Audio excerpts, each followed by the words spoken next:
What's up, Lincoln? Welcome back, Sports Zone. I'm Ian Powell. And I'm Nolan Bennett. Hey, Nolan, it's our second to last show of the semester. Yeah, the semester's flown by. I can't believe we only have one show left after this show. I know, it's crazy. We start off this week's main event, being our boys basketball matchup. This Saturday, the Lions went head-to-head against the Mifflin Punchers in their final home game of the season, first home game of the season. Our very own Cassie Arvizu got the highlights. Here's this week's main event. It's that time of the year, the first home game of the season, and the Lions are playing against a non-conference team, the Mifflin Punchers. We pick it up in the first quarter as Roger Carter brings the ball up full. The Lions swing the ball around the top of the key, ending with the ball back in Carter's hands. He makes a great pass to Ryan Washington for a tough layup. Now, still in the first quarter, the Lions are trailing 6-7. Carter with the ball back in his hands finds no other than Ryan Washington again for another easy layup. It's clear that these two came to play. With the Lions up one, Joey Nevels causes a turnover to the end to extend the Lions' lead 10-7. With time ticking down in the first quarter, Nevels gets the rebound and leads Roger Carter to the other end, who dishes back to Washington once again for another layup.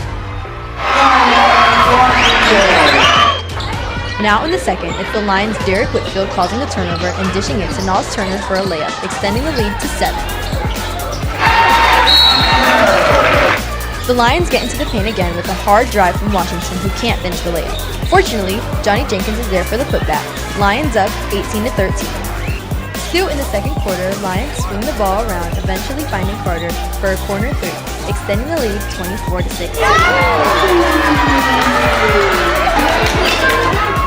In the third, the Lions pushing the ball in transition kick it back out to Mitchell Wheeler, who delivers a great pass to Musa Siddham in the middle, whose layup puts the Lions up 34-22. Later in the third, Lions advance down the court. Derek with the ball passes to Xavier Rogers, who shoots a nasty corner.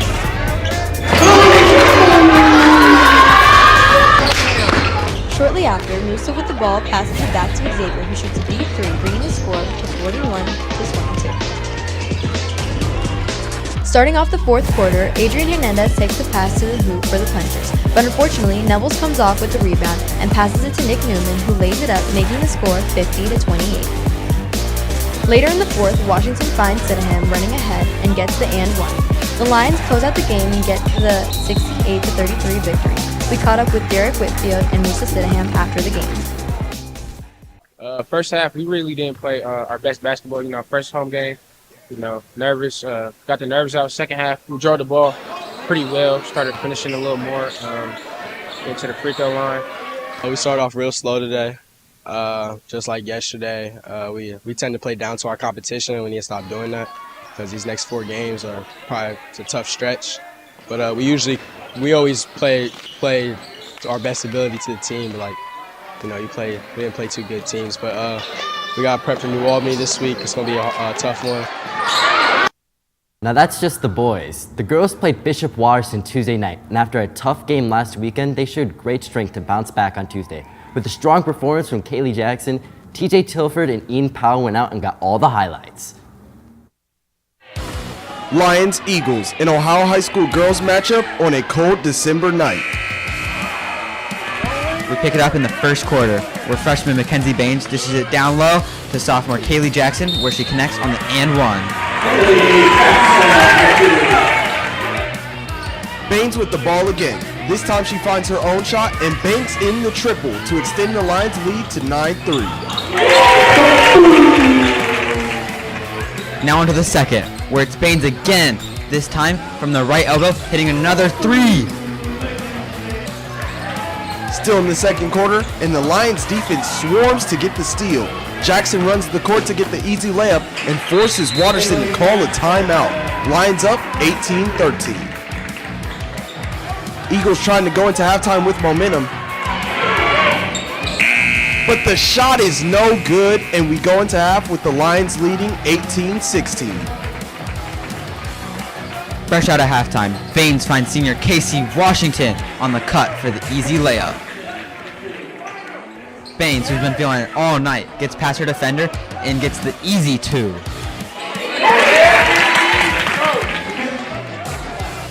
We're now in the fourth. Lions leading 31-26 when sophomore Bree Wright hits Jackson with a beautiful dime in the paint. Watterson desperately trying to get back in this game. Junior Lily Mulligan hits her defender with a Euro step and almost completes the and one. But she misses both free throws and the score remains 35-26. Despite the late push by the Eagles, Gahanna closes out the game, winning 39-33. We caught up with Bree Wright and Kaylee Jackson after the game.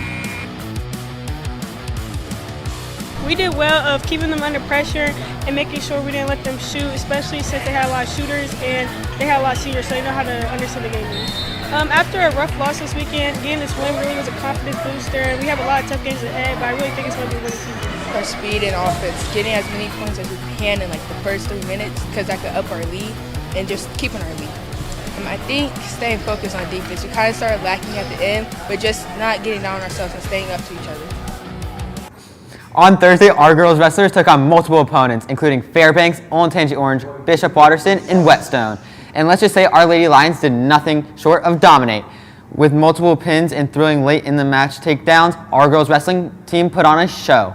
Our Riley Kedrick has the highlights.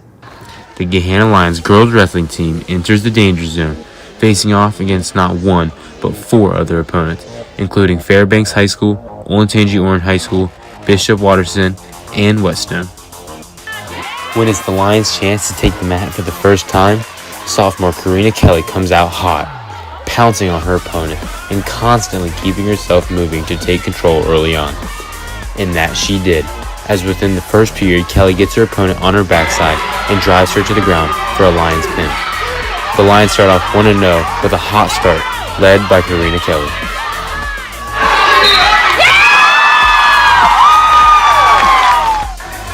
On the other side of the mat, it's 2-time state qualifier Jordan Mills taking on Olentangy Orange's Nawal Ali. Mills starts off the match taking her time and observing her opponent before making the move to take her down.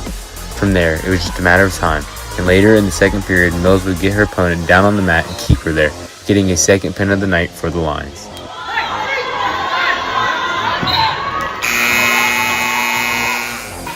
Now, it's time for sophomore Kylie Tibbs to take the mat. From the sound of the whistle, it's a complete domination, as Tibbs immediately picks her girl up and slams her to the ground. Tibbs placed second in the state last year, and it's clear that this year she's come from nothing short of first, pinning her opponent in under a minute and sending a message that Gahanna is the real deal. Back over the other side of the mat, where sophomore Emma Abrams is in a dogfight with Whetstone's Maggie Olithick.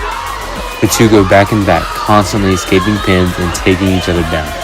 However, with time ticking down in the third period, Abrams keeps her opponent in an inescapable position for the third Lions pin. Nope. And she pins her in the third. Now, for perhaps the most exciting match of the night, it's the Lions' Elizabeth Tieber facing off with Olentangy Orange's Mackenzie Carden.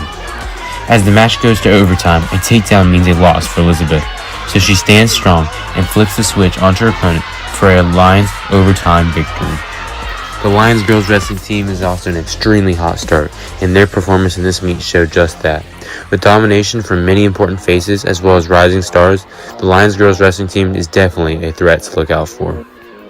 I think I did pretty good. I was really nervous though, but it was good that we got the warm-up in and that we've been practicing really hard the past couple of weeks to get ready for this. I think it really pushed them to try their best and showed us that we can do it even against really good schools in our district.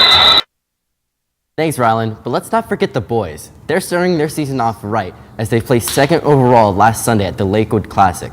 The Lions fought hard through the competition, with leading scorers being Musa Jallo and Capone Watson, who both went 4-1, placing second in their respective weight classes. Our RJ Rice caught up with Capone Watson to get his take on the season and their goals going forward. Hey, thank you guys. I'm here today with Capone Watson from the wrestling team. You know what I mean? Like, what's going on this season? Like, what's y'all's plans going forward? I know y'all are just getting stuff started. Like, how's it going? You know, we're just focusing on, getting the little things right at the beginning of the season. Not worried about too much about the long season goal, but just worried about, getting everybody in the right weight class and taking care of business early on. Yes, sir. And then how are things looking? You know what I mean? Like, what are y'all goals going forward? I think we look great this year. Once everybody gets to the right weight classes, I feel like we're bound to be OCC champs. I feel like we're going to be one of the best teams in the Central Ohio this year. That's what's up. I like to hear that. And personally for you, like what's something you're trying to achieve this year that you might not have last year? State qualifier, trying to make it to the big stage, get it done there. Yes, sir. Hey, senior year, we got to go out with a bang. I appreciate it. Sending it back to y'all at the news desk. Thank you. I think there's someone else in the studio today to tell us about some sports news. You're right. Our own Tanner Southern is in the studio with us today. How are you doing, Tanner? I'm doing good. So what news do you have for us? As the boys' swim season gets started, they traveled to Westerville Central High School on Friday for their first meet. Our Andrew Byers went out to catch the meet. Here are the highlights. Lions, Warhawks, an opening night OCC clash between two of the best swim teams in Central Ohio. First, we start off with the 200 freestyle.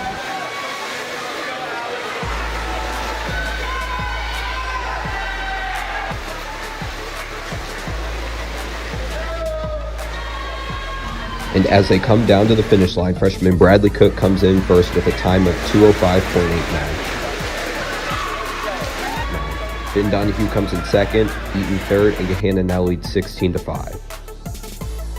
Now onto the 200 individual medley.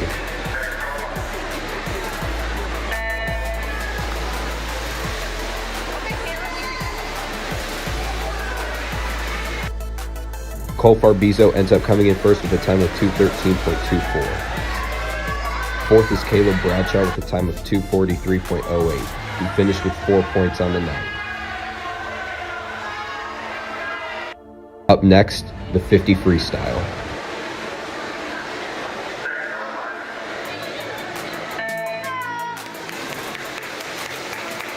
Sutton Donahue finishes first, Ezra Riegler in second. Riegler finished with 4 points on the night. Now going on to the 100 breaststroke, as Bradley Cook comes in first again with a time of 1:20.17. He finished with 10 points on the night. Junior Ethan Lacrosse comes in third with a time of 1:32.78. Lastly, the 400 freestyle relay.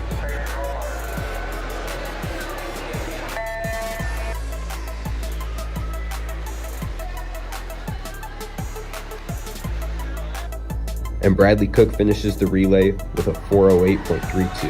The boys win 115-42. Yeah, I think we came together as a team really well. Especially want a special shout out to our relays. Did very, very good in keeping each other hyped up, keeping each other motivated. A lot of good cheering going on. A lot of good races I saw. I think I did pretty good in my my part in the relays too, the 200 free relay and the medley relay.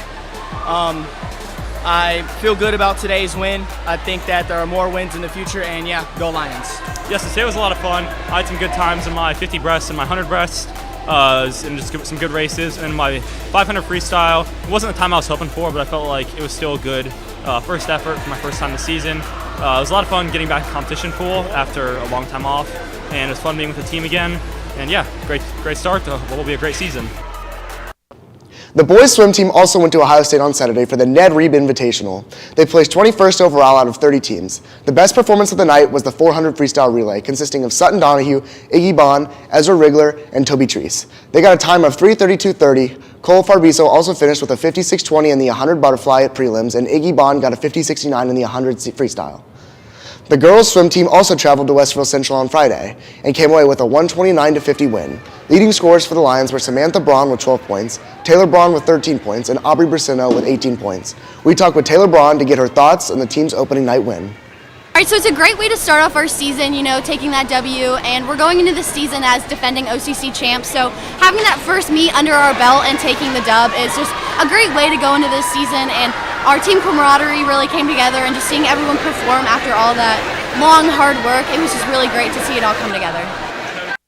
That's all the sports I have today. Let's send it back to the sports desk. Thanks, Tanner. There is so much more to school sports than meets the eye. A lot of the time we get so focused with the exciting events in front of us that we don't often think about what goes on behind the scenes. While many of our coaches do just more, many also serve as teachers in this building. The way they balance these roles is truly interesting, and our Rylan Kendrick has the story. Because of New York City. And New York's got Niagara Falls. When you look around GLHS, you often see your teachers. but we never take the time to think about what they do in their free time. Well, a handful of these teachers don't have free time. Lots of them stay after school to help out, but not with school-related things. Some teachers help out in sports. This is year 35 for me coaching basketball and teaching high school U.S. history. I've been teaching 20 years this year, and coaching, I've been coaching 18 of those years. Having to work from 8:45 to 3:20 every day is draining enough. Top that with a few more hours coaching can really take a toll on someone. Being both a teacher and coach, one must find a balance between the two so that they can maintain a healthy social life. The balance is long days. Usually I'm getting up at 6 a.m., get home about 6:30 p.m. I think it's important, the more you do it and over the years, to just be able to completely separate the two. So when you're at home, you're at home. Turn off your cell phone, not answering emails. And then when you are here, obviously you're giving everything you have here. It's difficult. You got to manage your time. It takes so much effort to prep for the classroom, especially a new schedule with blocks. It takes so much time making sure your classroom's ready. And as soon as you're done, you're down here in the gym getting your practices ready and everything with the program as well. It is a challenge for sure. And it's not just the teaching, although that is a big part of it. Being an English teacher, there's a lot of grading and then long hours with coaching. The extended work hours with being both a coach and a teacher really takes away from our coaches' free time out of school. Not only does it limit time with others, but it can really just minimize time for relaxation after a long day. It's nonstop. I mean, I get here 7:30 in the morning and I'm nonstop until probably 8:30. It definitely cuts down on my social life. My wife and I will find things to do. We'll go out to eat real quick or whatever, but it's very time consuming. On the weekends or downtime, I'm looking at film for the next game or prepping for practice, or I'm getting a test ready for U.S. history or something. While being the face of a program, being a coach can present many highlights in one's life. However, there are also many struggles that come with this, and also missing time with important family and friends and others.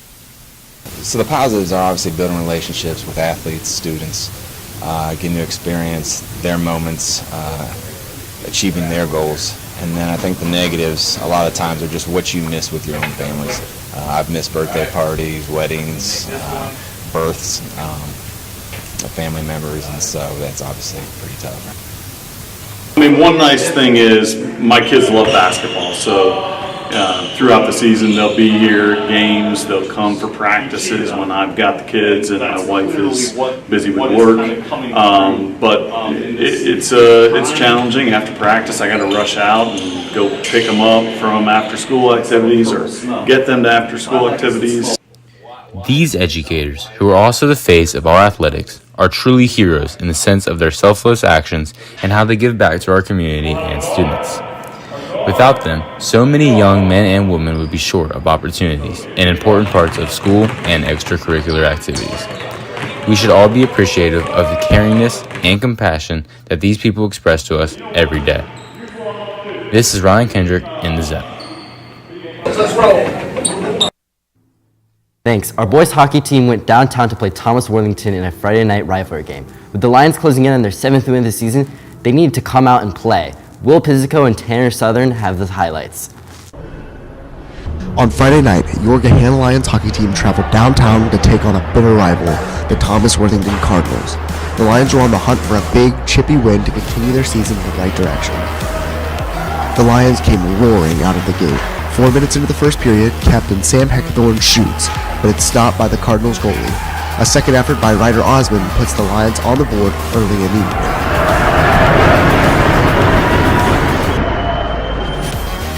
The Cardinals responded with urgency though, as with 9:53 left in the period, down 1 goal, sophomore Grayson Bailey scored off the breakaway to tie up the game early on. With 9:10 left in the second period, tie game, Cole Fisher gets the puck from Sam Heckathorn and shoots it for a goal to put the Lions up 1 before the end of the period.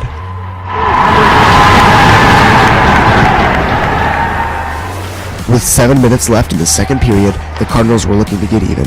They drove down the rink, weaving in and out of Lions defenders before the shot. Stu Heckathorn in the goal for the Lions makes the amazing save to keep the Lions in the game. In the last period, the Lions needed to take over. With 13:31 left in the game, the Lions pass the puck to their captain, Sam Heckathorn, in the middle of the rink. He shoots the long-range shot and snipes it. Sam puts the Lions back in the lead with the game winding down. The Lions are up 3-2 with 4:56 left in the evening. The Cardinals need something here if they want to stay competitive in this game. Sam Heckathorn brings the puck down the ice on the breakaway. He shoots from far out and knocks it in for his second goal of the night. Sam gives the Lions a comfortable lead to end out the evening. We were buzzing out there. We won 4-2. We played a really good game. They were playing pretty dirty. We fought through it. And it was just a really good game by the boys. And we'll be back. We go to Miami on Sunday, and we'll get a win there. That was a big win for us. Division game means a lot. To beat those guys is a big deal. I mean, that's our rivalry. So to compete with them every game, gets a little chippy, a couple fights, but it's a pretty fun game. That means a lot to us for the future. Gets our energy going for tomorrow or Sunday. We play Miami, so hopefully we get on there and beat them. It's just gives us a lot of momentum going on in the season. Thanks. The hockey team is still going strong 11 games into their season, as they are now 7-4. This is a major turnaround from last year, and the team is in high spirits. Our Graham Triplett caught up with varsity player Nolan Lehman shortly after the team's most recent win for his thoughts so far into the season. Thanks. I'm here with junior hockey player Nolan Lehman. So Nolan, I understand you guys are 7-3. Tell us about how you guys have got that record.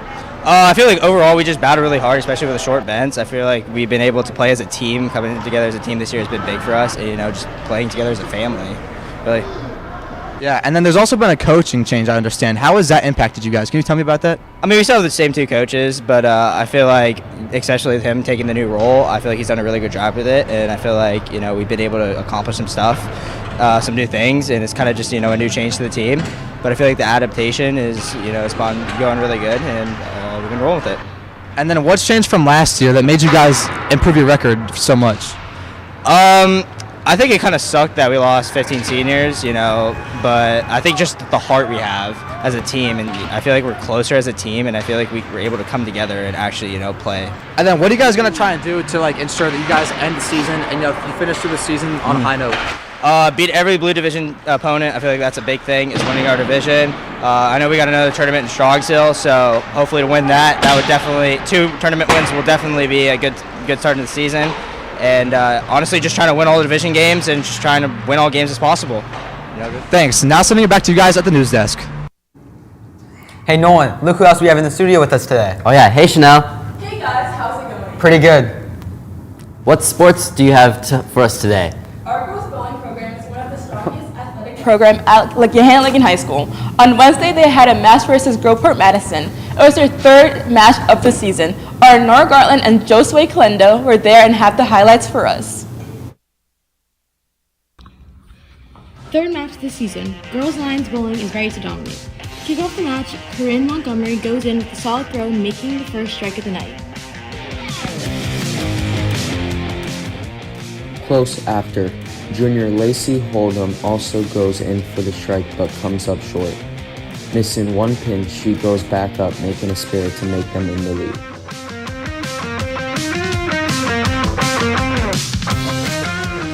Right after, Rachel Goodman starts with a strong roll, knocking down all the pins except 3 of them. Her second roll came in fast and was only able to knock down 2.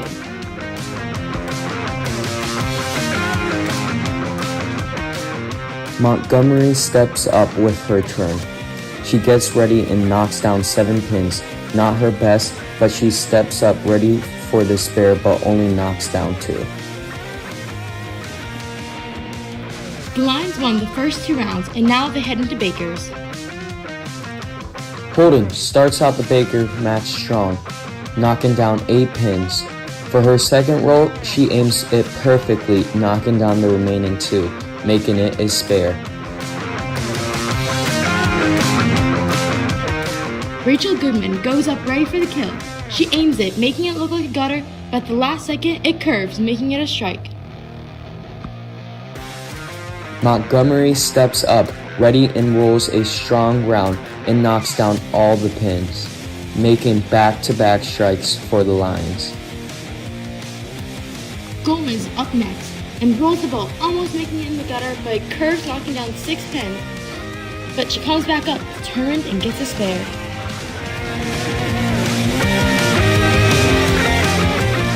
Holden is back up and ready to go. She rolls again, making yet another strike. Walking back up, Goldman goes up and knocks down 8 pins. Determined to do better, she goes back up and knocks down the last 2 pins, making a spare. After all Baker rounds, they end with 220, going home with a victory. On Friday, the Gahanna boys bowling team traveled to Westboro Central for their first match of the season, with the Lions winning. Mitchell Jensen led the team with 422 points scored, with Kale Klaus behind him with 395 points. We spoke to Mitchell Jensen and Kirsten Brzako about the win. I thought we did pretty good as a team overall. We all came out pretty strong mentally and a good physical game, and I think that's what led us to the win. I think we did really good. We communicated a lot, had a bunch of energy.